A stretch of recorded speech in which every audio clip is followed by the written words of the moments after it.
So welcome to Intergenerational Politics with Jill Wine-Banks and Victor Shi, where we host weekly political discussions with experts around the country that are engaging and relevant to all generations. This is Victor Shi. I'm a co-host of this podcast and an incoming freshman at UCLA next year. Jill, do you want to give us a brief introduction about who you are? Sure. I'm the proud co-host of this podcast with Victor and the author of The Watergate Girl, based on my experience as an assistant Watergate special prosecutor.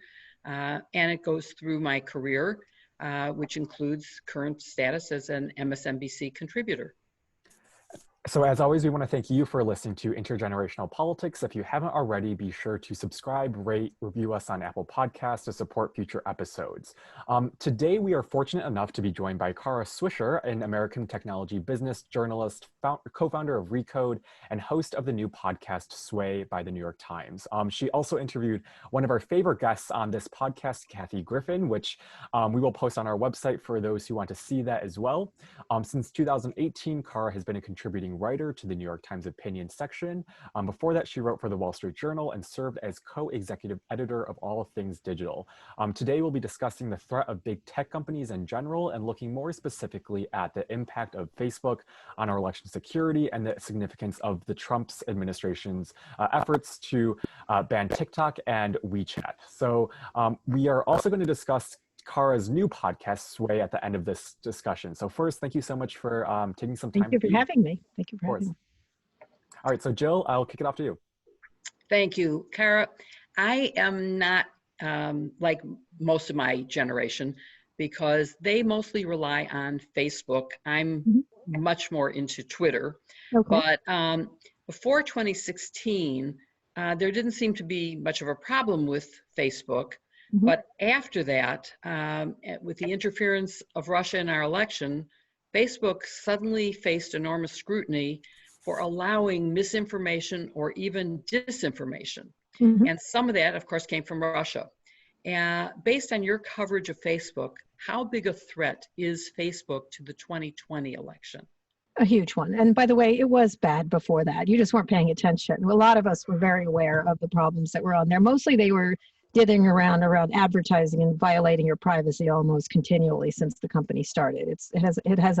What's happening now is just a weaponization version of what they were doing before, whether it was Beacon or looking into people's staff members looking into people's profiles, secret using a God view or anything else. This company has a history of privacy violations and misuse of data. It just does. And from the very beginning, right, when Mark originally, pilfered the Harvard Facebook in order to create Facebook. And so it's just the DNA of this company is I don't want to say identity theft, but Walt Mossberg, my longtime partner, called information thieves. They're information thieves, and we willingly serve it up at this point because of the convenience we get from the various tools they give us. I call us cheap dates because we give up everything for nothing. For nothing, you get whatever they give you. It is not worth the value they're getting out of it. So they've been doing this for a long time. I think the problem is it's become the one place people get news and information and communicate on the planet, not just through Facebook, but through Instagram and some of their other properties. And so, WhatsApp, and especially abroad, is used rather heavily and is used here, but more heavily around the world. And you've seen damage by that product. So every one of their products is sort of used in a monopolistic way. They wield it like they're a monopoly, essentially, in social media. There aren't other social media companies. They try, just like TikTok has been trying, or Snapchat or others. But in general, very few people want to invest in this area because Facebook dominates it, like the giant it has become. And so what's happened since 2016 was just showing you what happens when people start to use these tools that Mark Zuckerberg has created for more nefarious things, such as election interference, political manipulation, hatred, murder. As you know, the guy who murdered people in New Zealand used Facebook and other mediums to broadcast his heinous crimes.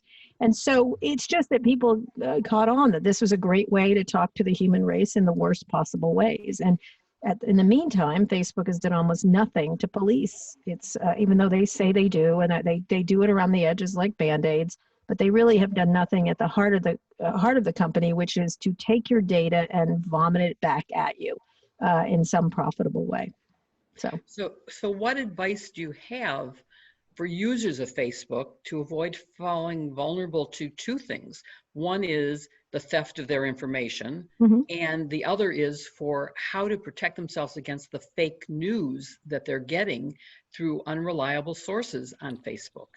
Well, it's interesting. I think it's hard. We're at a point where we do need government intervention here. This is a company as powerful as governments.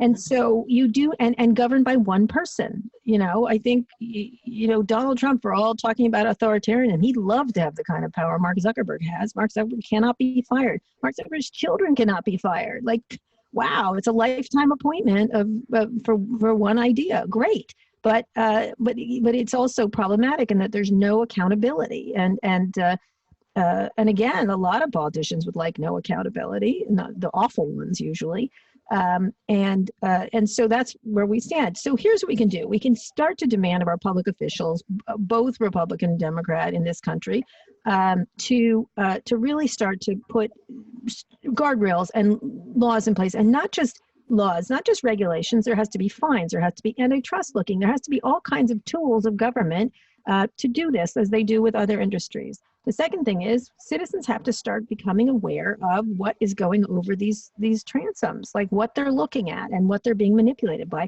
Now, the problem is it's so vast, it's so much crap. It's very hard not to be manipulated because it's systemic. It really does reach down into our brainstem, our lizard brainstem, and yanks on it. Whether it's meant to, engagement is enragement on platforms like Facebook. That is just the way it is. Now, sometimes it's really nice. You organize whatever. My kids do lacrosse groups on it or whatever. I don't actually let them go on Facebook anymore, but there's all kinds of good things and lots of interesting ways to interact on these social media platforms. But enragement is really the name of the game here, because it keeps people there, it keeps people going. And so you have to understand that it's systemic, that the addiction that they perpetrate on you, by the way, and I didn't even get to that, is related to the business model, is related to the engagement, is related to the misinformation. Why should they police anything when they don't have to? Why should they take the time and money that it takes to really they're just running a shoddy business. I don't know how else to say it, is they just are sloppy and shoddy, and it leads to sometimes death. It leads to definitely misinformation, and then disinformation, which is malevolent players jumping on that platform. And why wouldn't they? That's what evil people do, and use it. And one of the things I always say is the Russians did not hack Facebook. They're customers. They're customers of Facebook. And we, unfortunately, are the recipient of their delightful gifts of toxicity and hatred. Wow. So did I just hear you say that you don't use Facebook? No. I use Instagram from time to time, but only when forced to by the New York Times, I'll be honest. Because I've been thinking of stopping my account. I interact much more on Twitter, but I have seen that it's reported, at least, that Mark Zuckerberg and Twitter's CEO are implementing measures that would suppress some of the fake news that I'm so worried about, with the election basically less than a month away. No, they're not equally doing it. By the way, look, Twitter's doing a lot more of it, and Jack Dorsey's talked rather eloquently about being wrong. Actually, you've never heard that come out of Mark Zuckerberg's mouth. So Jack Dorsey has been very thoughtful about how slow that platform was to deal with bullying, misinformation, but they've got quantum level of smallness in terms of resources compared to Facebook. Facebook's a juggernaut. Twitter's not the best business in the world. You know what I mean? It just isn't. And so it's smaller, and therefore it doesn't have the resources. Just the same with Reddit or Snapchat. You don't have these problems on Snapchat, of course, because they run it well. And they run it for a certain way. There's a reason that it doesn't happen there. It's because of the way the business is being run. So they have everything that Facebook has done has been after other people and in a haphazard way and in a very band-aid approach. What none of them have done really is the political content issue, which is much more virulent on Facebook than anywhere else. And what they've done is they've used the fig leaf of the First Amendment, which they do not understand. I just was talking to Larry Tribe, who I'm going to take his word for it over Mark Zuckerberg's on the First Amendment, if you don't mind. I mean, honestly, whenever he opens about the First Amendment, I'm literally like, go back to college and take a course from Larry Tribe. That would be great. He's at Harvard, I hear you went there. And so, the idea that this is a free speech issue is just, it's just a canard that they use. The First Amendment says the government shall make no law, not Facebook, not Twitter, none of it. They can do whatever they want, and they do that every day, by the way, when they feel like it. Right. So do you think any of the things they've announced, Facebook said that it would suspend Russian accounts, it would remove political related activity the week before election, which seems to me a little late, People that they would stop any Mark candidates Zuckerberg. from declaring victory until there had been confirmation. So those are some of the things they've said. I'd like to know whose confirmation, what plans, why can't they make them transparent? Like, whose confirmation are they going for? How are they going to stop Trump from flooding Facebook with ads as I've won? Look at, and putting up fake videos of ballots burning. Like, who knows? Like, this is a group of people that are caught day in and day out faking videos. Do you think they're not going to fake it for this one? Are you kidding? They're getting out all their fakery. And again, on some level, I even hate to say this, I don't blame them. That's what grifters do. They grift. So they're going to do it. And so why not, if it's sitting right here? Like, why not, pick up the guns and start shooting them? And that's what they are. They're guns on the floor that they leave around and said, I don't know why you think people are going to get hurt. Like, because they're guns on the floor. And they're going to pick them up and shoot them and use them for these things. They want to hold on to power. They want to use these platforms, help that. It incites people. The amount of, in Facebook groups alone, the amount of activity among white supremacists and paramilitary groups in organizing protests that are meant to scare you from voting is really astonishing. And to even have to have an argument about this is just... if you had the New York Times print here's where you go to beat up people. Are you kidding? Like, they'd be sued out of existence. Well, you can't sue Facebook because of Section 230 of the Internet, of the Communications Decency Act. Wow. Clearly, repercussions. There's no repercussions for what they're doing. Obviously, we need legislation, as you've already noted. One other thing I want to just ask before Victor has a number of questions, but I find that on all the social media, we're in a bubble, so that the people who follow me are people who already believe the things that I believe. How can I reach Republicans and independents, Trump supporters? Is there any way to have a dialogue that isn't a pre-selected audience? No, they keep everyone in their own little bubbles. That's what they've done so beautifully, is that there's these little truth bubbles within them. I wrote a long column about my mom, and that just had to do with Fox News. Like, she was just watching one thing, and she thought coronavirus was just like the flu. Where did that come from? You know what I mean? I wrote an entire column about it. It was so vexing.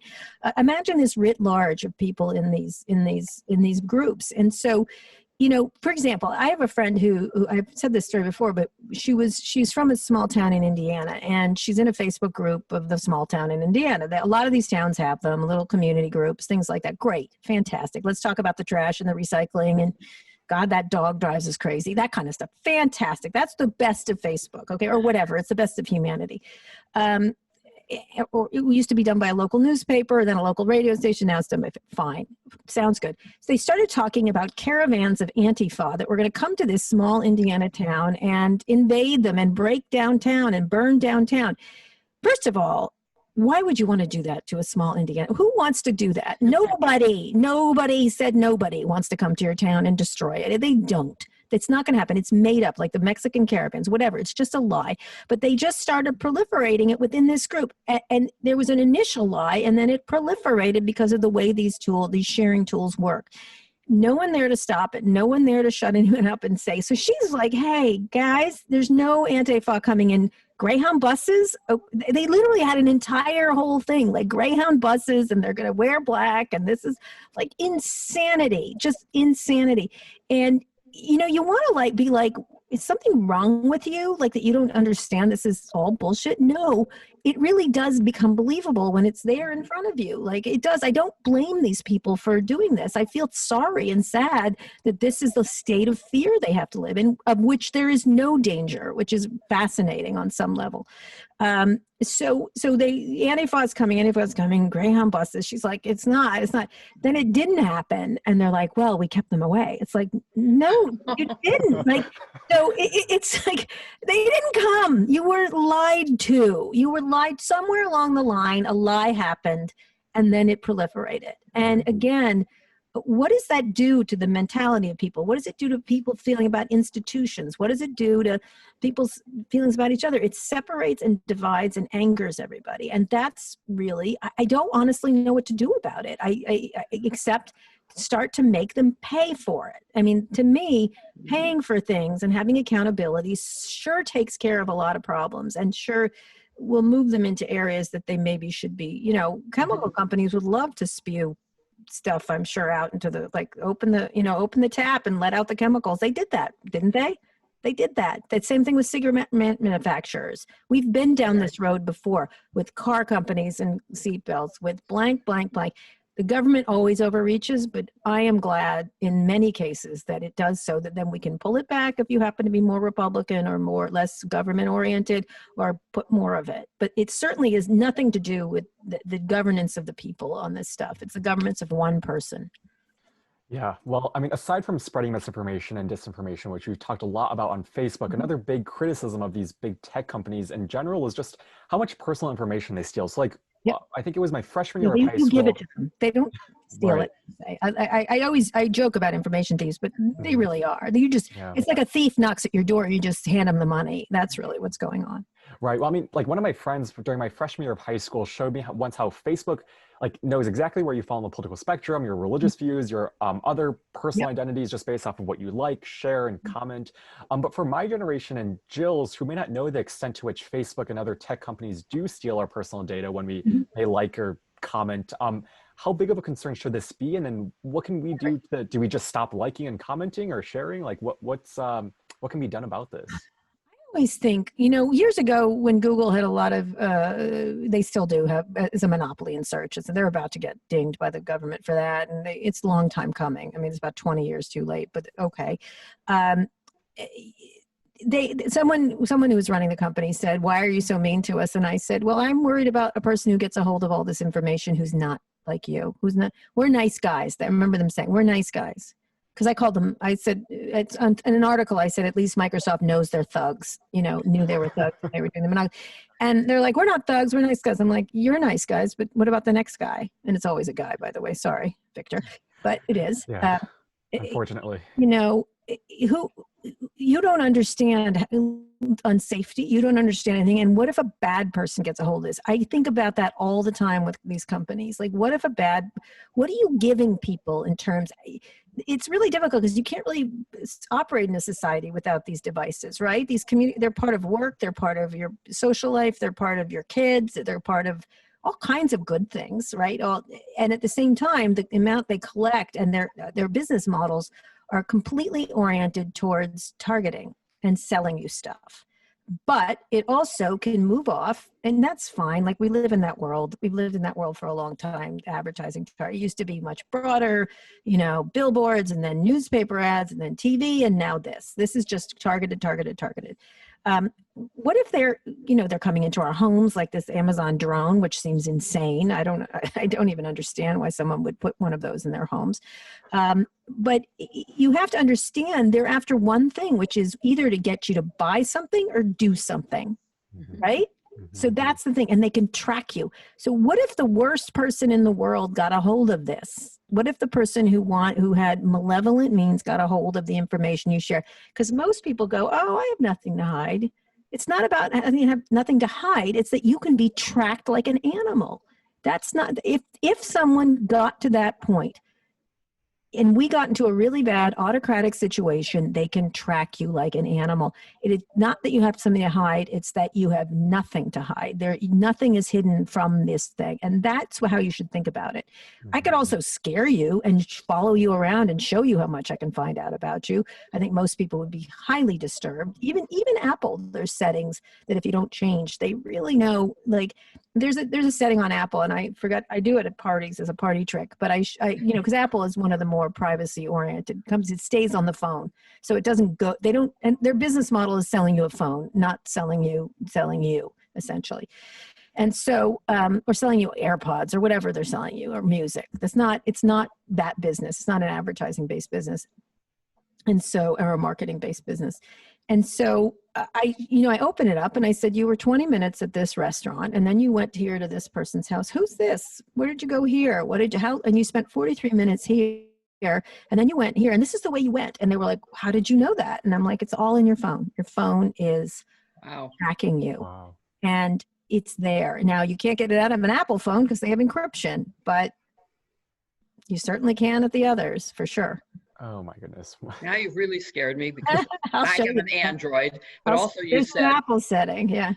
But you also said if we get to an authoritarian government, that really scared me because I think we are very close right now. But I'm sorry. Go ahead, Victor. One of the saving graces of that is he happens to be incompetent at even dictatorship. You know what I mean? Like he's not real good at it. He certainly flails around and plays the part, but there are other people who are rather clever.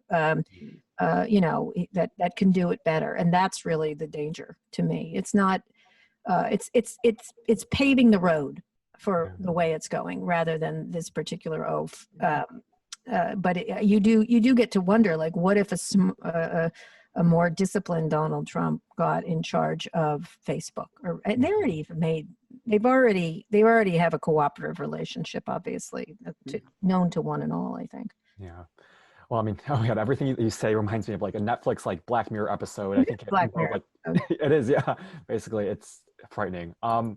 Okay, so operationally for these big tech companies that are criticized for not doing enough to combat misinformation or give users the privacy that they deserve, I assume a lot is due to their lust of money and their dominance in the market. Would that be correct?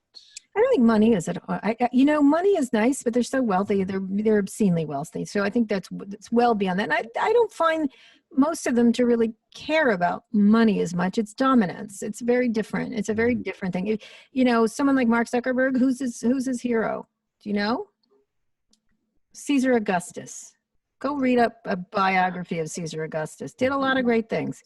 Also was a terrible tyrant. You know what I mean? Like, it's dominance. It's dominance over.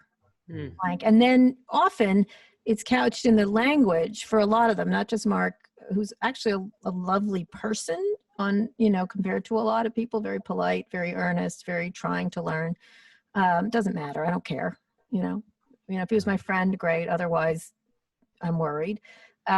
But I think that they try to couch it in the terms of we are together on this. We as a community. Listen to the language really carefully, Victor. Because we together don't do anything. You get all the money. So if it's we, hand over the dough. If it's we, hand over the information. Make it transparent. If it's we, let's all get together on this and work on it together. No, they make the decisions. They get the money. They then tell us they're working really hard at it and then call us a pain in the ass for saying, hey, just a second, I think this is dangerous. Okay, so to draw this Facebook discussion to an end, before we move on to TikTok and WeChat, Sure. I think what strikes me the most about Mark Zuckerberg and his public appearances is his repeated position that he remains hesitant at removing misinformation on Facebook because he wants to foster this space for open debate and free speech. And then second, that Facebook is apolitical. So first, does Facebook have a political tilt? And if so, to which party? The Republican Party. It's obvious. Not the really scary part of the Republican Party, I'd say. And I don't say that Mark is. I think he's more of a libertarian or libertarian light. I don't think he really holds a lot of, I do think he's sort of middle of the road kind of person, probably socially liberal, feels victimized. That's another fantastic thing to deal with, the wealthiest people in the world always being the victims. That's a pleasure. But I think here's the thing, what they tend to do is he talks about, first of all, he's completely wrong on what the First Amendment is, as many constitutional scholars will tell him, but whatever. Why go with them when you can go with his interpretation? Secondly, he says, I don't want to be, one of the things that really struck at me is, I don't want to be an arbiter of the truth, right? I don't want to be an arbiter of the truth. Well, why did you build a platform that requires an arbiter of the truth? I'd like him, he's never going to do an interview with me ever again because he's had such a disastrous history of them. But that would be my first question. If you don't want to be the arbiter, why did you build something that requires it? I don't know. That's irresponsible in my book.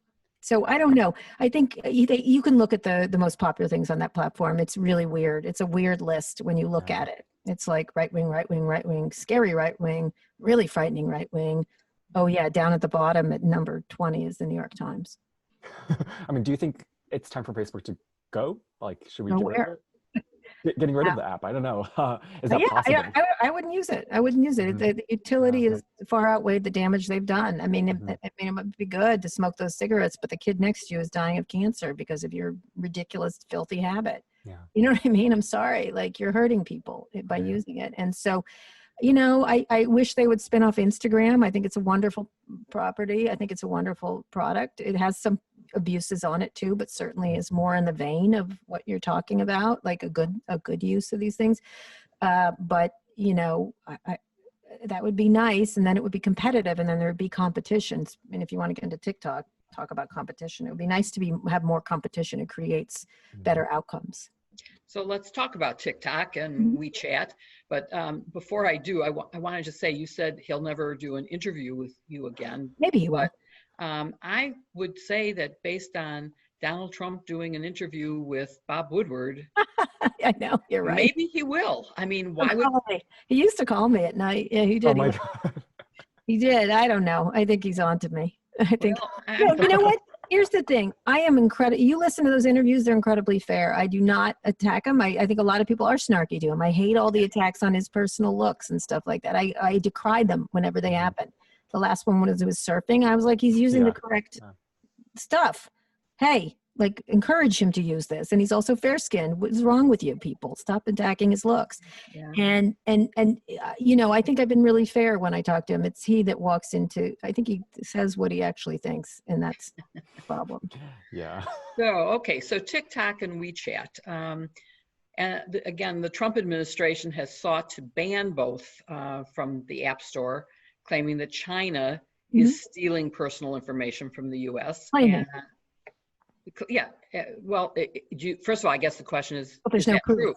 I don't know. There's no, I'd like to see the proof. Thank you. That's all. I don't, listen, it's China. Of course, they're going to want to spy on us. Like, come on, this is a surveillance economy there. But, it's not the United States, it's China. And that's what they do. They spend 10% of their overall budget on internal controls, which is surveillance, facial recognition, etc., controls of people. Sure, they might, but I'd like proof of it. There's no proof. That's all I'm saying. This is just made up. It's just made up. So, and we know for sure that TikTok is really popular with Victor's generation, and that WeChat is very popular with Chinese Americans who really are the major users of that. And depend on that for conversations back to China. Right.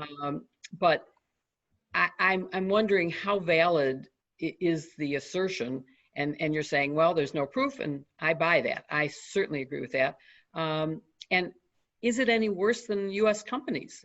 From what you've been saying about Facebook, worse? Sounds to me like it's not worse. Well, interesting. When I did my last interview with Mark, he sort of presented this China or us, we should be big because China. That was the sort of argument he was making at the time, which is interesting, and then filtered into the Trump administration.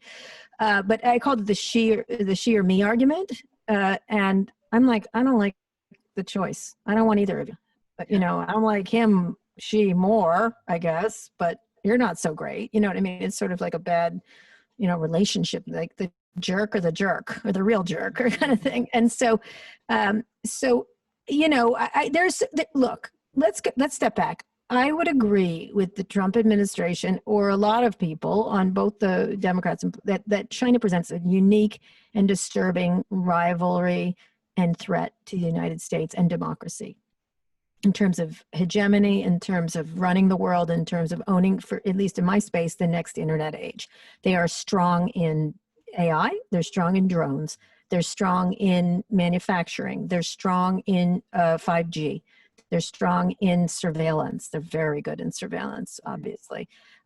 So they have, and they're going around the world proliferating their technology to all kinds of countries that need technology, and it's using Chinese technology. The opportunity for spying, and they will, is vast, right? That's just, there is a real threat. And militarily, same thing. You talk to military leaders, Russia, a bunch of gangsters.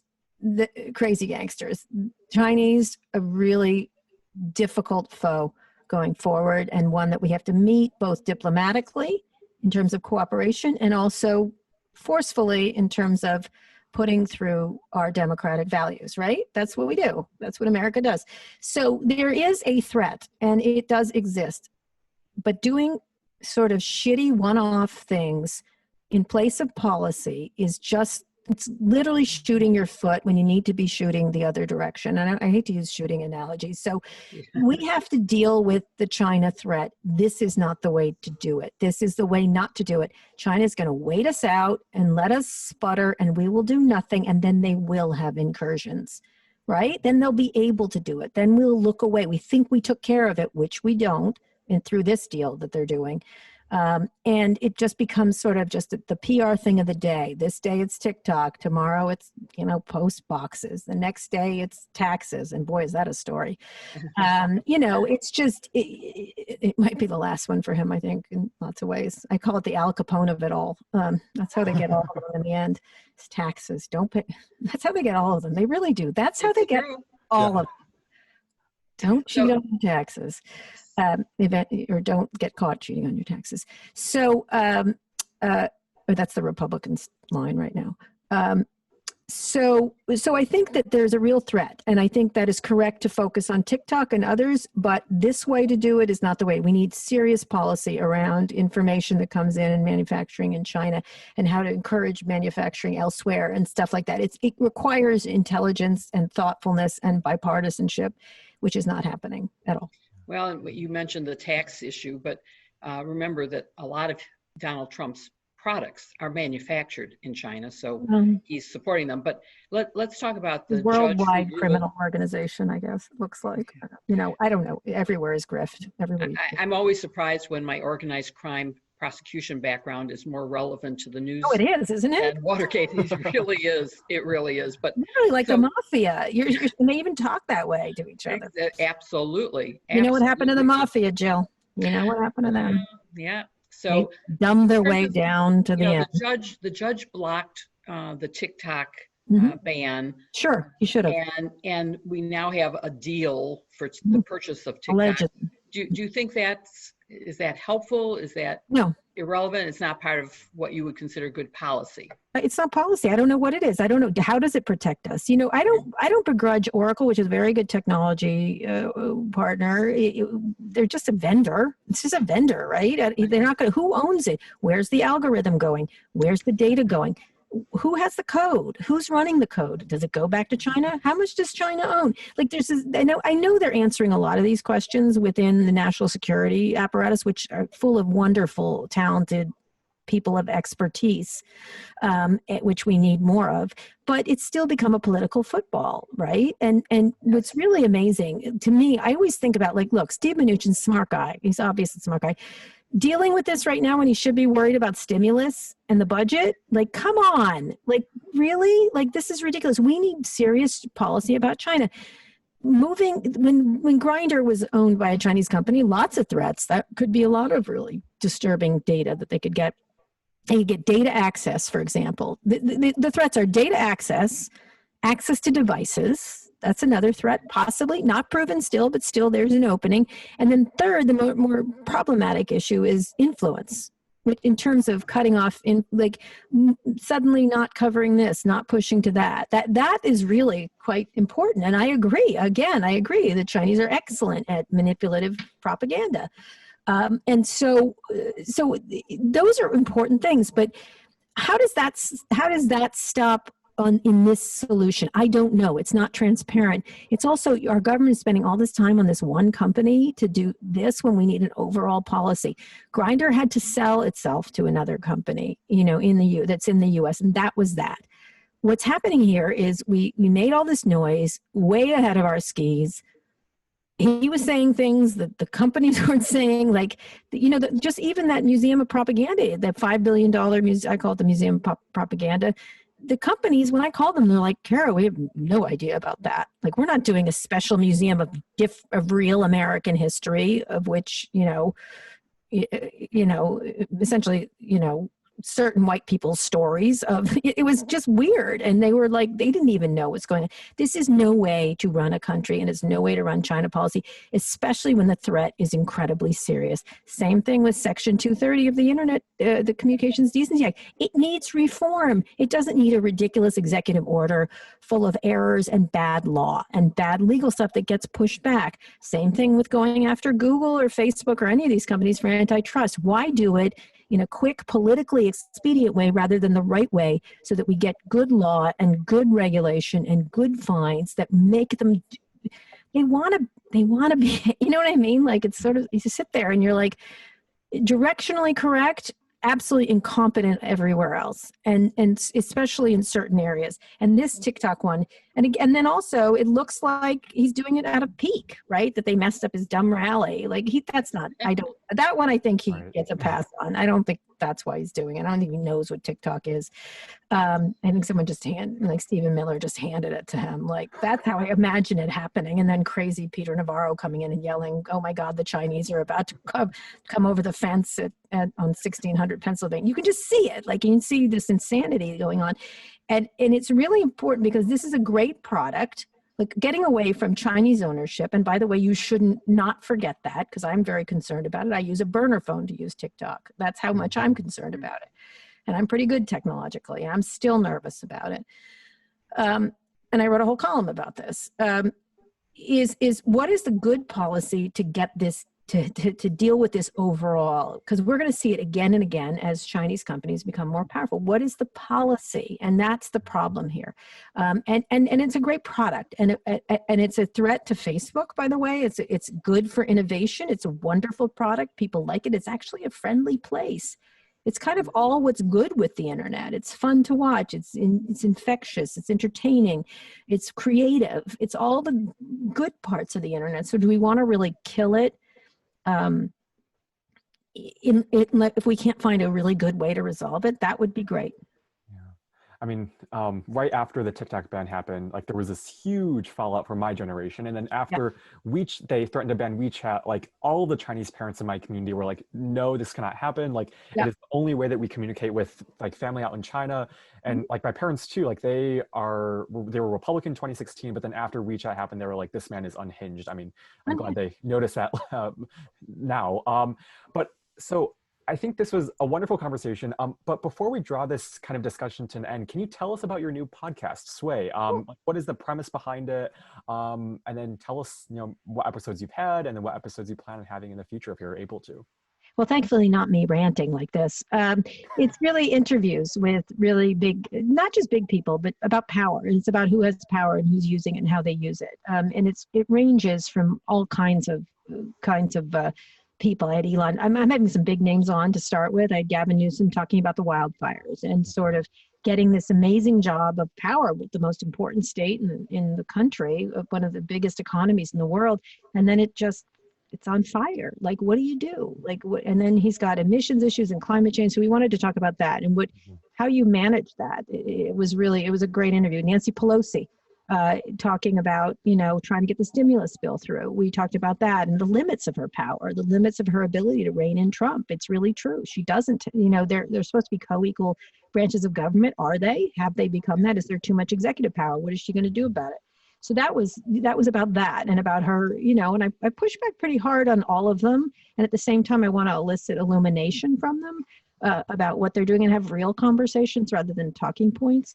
And then we just did Elon Musk, who's just a grab bag of everything, whether it's Tesla or SpaceX or this Neuralink thing. He wants to put chips in our brains and what that means. Right. You know, there's never been a more creative entrepreneur since Thomas Edison, I think. That's giving Elon a big compliment, but it's true. He's in a lot of areas. He's digging tunnels to stop traffic. He's doing the Neuralink. He's doing this, you know, and at the same time, he has some really disturbing opinions about COVID, right? You know, so we talked about that and running companies. And so that was, you know, in the end of the world, he started talking about the sun exploding on some. So we want to get people you got a real big insight to him in that interview. And so we're also going to talk to people you don't know so much about. And I can't tell you who else is coming up, but there's going to be people you're going to be like, I wanted to hear that idea. We want to talk to people who are powerless. The next one that's coming out tomorrow is about someone who lost power and how and why and purposely lost power. And so we're going to talk about that. We'll go to entertainment, to science, to space, to whatever. Politics obviously right now is a big deal. I'm hoping this election turns out okay and Biden wins and we can calm down a little bit as a nation in the political spectrum. Maybe I'm hoping against hope, but I'm hoping that will happen. And so we'll look everywhere for the idea of who has power, who doesn't have power, who should have power, and for ideas about how this world is changing so dramatically, especially because of COVID, and how we recover and what we become, because no one's going back to normal. So I didn't even want to say the new normal, because I don't even know what that means anymore. Well, that sounds like a fascinating concept, and we hope our audience will check that out. I'm assuming it's on all podcast apps, especially yes. Apple Podcasts. So definitely be sure to check out Sway, as Kara is the host of that.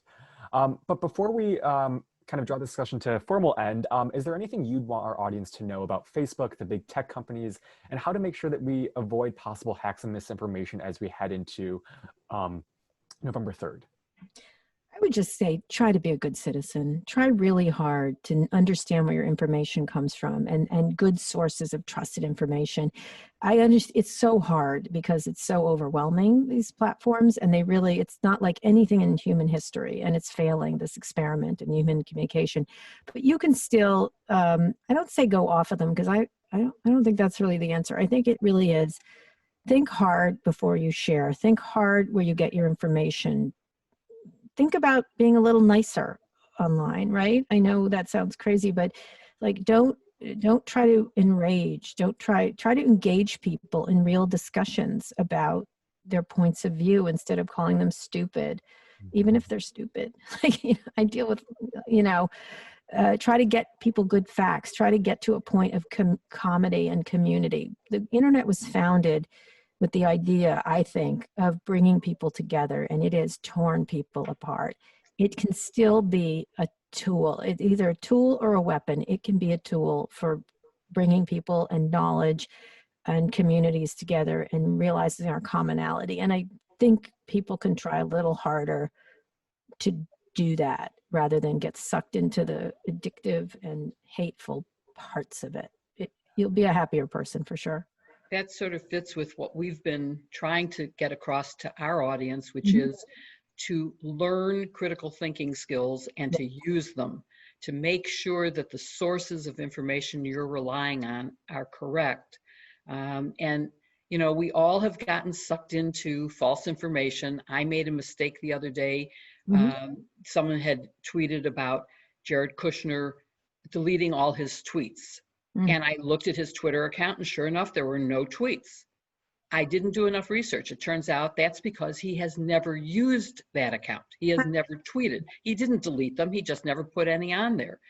And so when I found that out, I withdrew I deleted the tweet and I apologized and put forth the facts. So I try to, because I believe facts matter more than anything.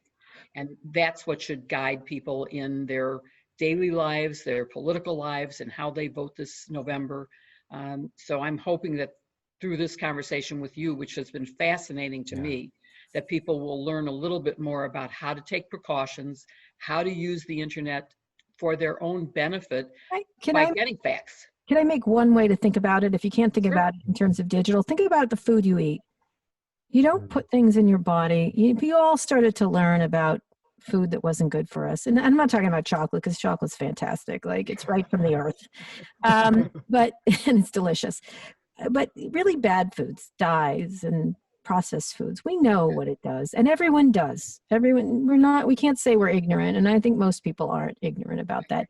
What you put in your body matters. Think about that. You're putting this stuff in your body. Think about it like, should I eat that? I think a lot of people would put it down. I think if you think of it other things, and maybe you'll eat it, maybe you will eat it, but it's going to make you sick. And so think about it like that, and about affecting you mentally as food does physically. It gives you a sort of interesting insight into how to think about it. It's a And great it is analogy. delicious. It's Yeah, delicious. It's wonderful. Addictive. It's a Dorito. Doritos are not good for you. Sorry to tell you. They're delicious. At least Not as good as chocolate, though. they're much more enjoyable than Russian hatred and racism. Yeah, it's much more enjoyable. Yeah. So. Sure. Hopefully people will pay attention to the facts. Unfortunately, right now, because as you said, we're in bubbles.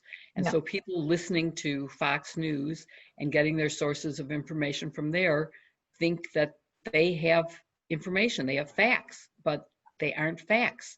I always, for example, when I read the New York Times and they say someone has been indicted, I go and I read the indictment. I don't take even the New York Times summary of what that indictment says. I want to see the original document. Yep, sure. And I encourage people to do the same thing, is to really dig in to see what is true and what isn't. Although I have always found that almost 100% of the time, the New York Times is telling it the way it is. There's some that are right. And you know, when they make a mistake, they say so. Right. Well, and that's also important, is saying you're wrong when you're wrong. They do. Yeah. So thank you, thank you so much. This has been really helpful and great. I enjoyed getting to know you, and I hope Thank you. You guys are adorable together. Thank you. I'm just dying here. Okay. Thanks. All right. We do have fun. All right. Yeah. We hope you listening also enjoyed this episode. Be sure to follow us on YouTube, Twitter, and Facebook, and send us suggestions, ideas for future topics, and speakers you would like to see via Jill, myself, or our website. Lastly, Intergenerational Politics is now on Apple Podcasts, so be sure to subscribe and rate our channel to support us. Thanks for listening, and see you on our next episode.